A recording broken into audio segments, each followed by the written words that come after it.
Oke, salam sejahtera tuan-tuan dan puan-puan. Salam perpaduan kepada seluruh rakyat Malaysia. Oke, salam sejahtera.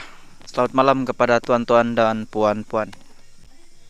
Malam ini satu berita mengejutkan dan berita sedih saya mau kongsikan kepada anda daripada berita harian.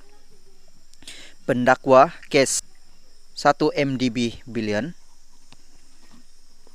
Gopal Sri Ram meninggal dunia.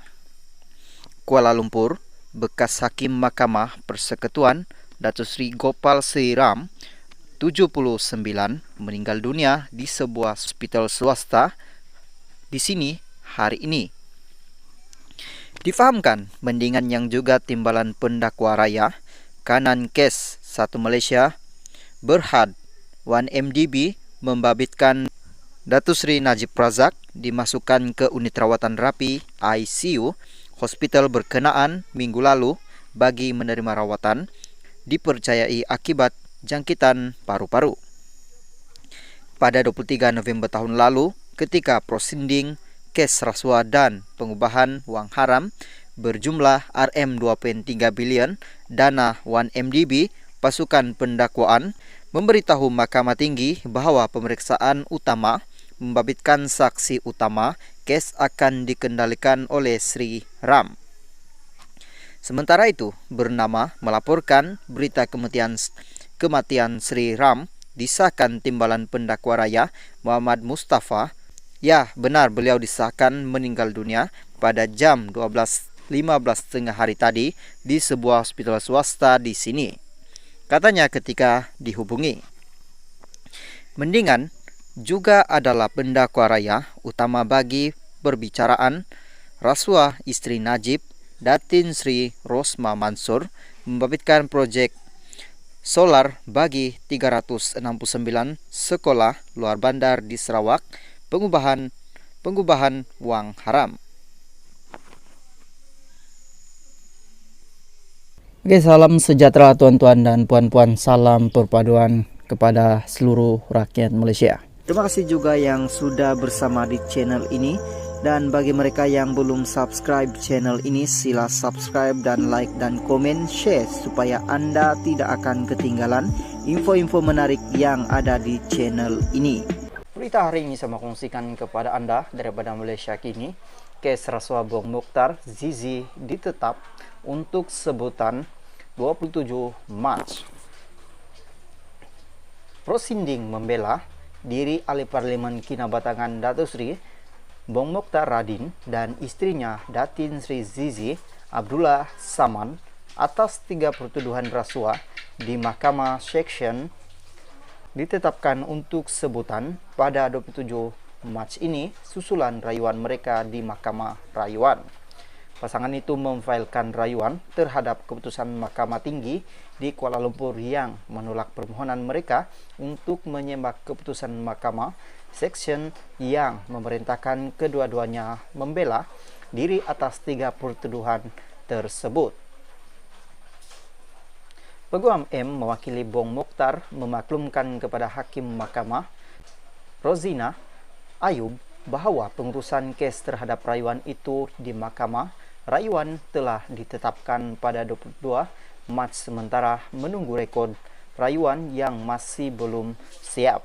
Sehubungan itu, kami mohon Mahkamah menetapkan tarikh sebutan semula kes ini untuk pihak-pihak memaklumkan mengenai perkembangan kes di Mahkamah Rayuan.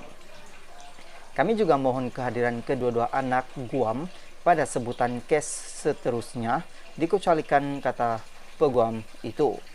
Timbalan pendakwa raya Lau Chin mengesahkan perkara itu dan tidak membantah permohonan pembelaan untuk kehadiran kedua-dua tertuduh kecuali dikecualikan pada sebutan kes seterusnya. Rozina menetapkan sebutan semula kes itu pada 27 Mac ini untuk pihak-pihak memaklumkan perkembangan kes di Mahkamah Rayuan dan membenarkan permohonan pihak pembelaan supaya kehadiran kedua-dua tertuduh dikecualikan.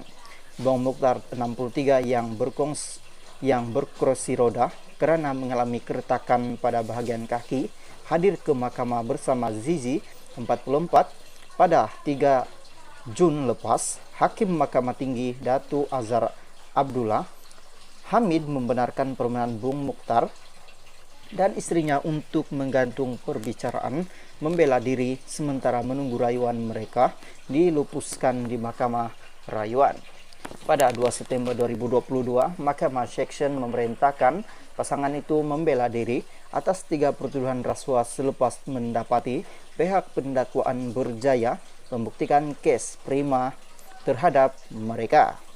Pada 3 Mei 2019, Bung Mukhtar didakwa atas 2 pertuduhan menerima rasuah berjumlah Rm 2.2 juta dan Rm 2 juta sebagai dorongan mendapatkan kelulusan Velkara untuk membuat pelaburan Rm 150 juta dalam unit amanah publik Mutal. Bung Mukhtar dituduh menerima rasuah daripada ejen publik Mutala Abdullah Hamid menerusi Zizi di Public Bank Cawangan, Taman Melawati di Kuala Lumpur antara 12.30 tengah hari dan 5 petang 22 Jun 2015.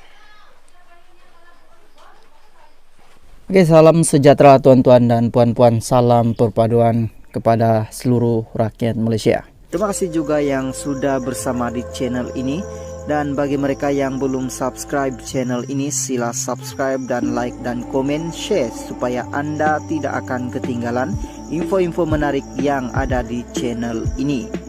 Berita hari ini saya mau kongsikan kepada Anda daripada Malaysia Kini. Presiden persoal keabsahan pembubaran J Kuasa Negeri PBM. Presiden Parti Bersatu Malaysia PBM Larry Sang mempersoalkan keabsahan pembubaran jawatan kuasa parti di beberapa negeri seperti yang dilapor baru-baru ini. Sang berkata dia tidak menerima sebarang notis pembubaran atau peletakan jawatan daripada jawatan kuasa tersebut. Selain itu, kurangnya dokumentasi untuk mengesahkan berita pembubaran bukan bergantung kepada negeri dan bahagian. Pembubaran adalah prerogatif ibu pejabat parti, katanya ketika dihubungi Malaysia Kini.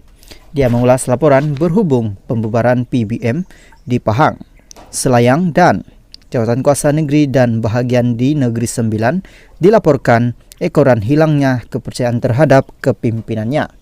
Terbaru, PBM Negeri Sembilan semalam mengumumkan pembubaran dan peletakan jawatan semua ahli jawatan kuasa negeri bahagian sayap pergerakan pemuda dan wanita parti itu.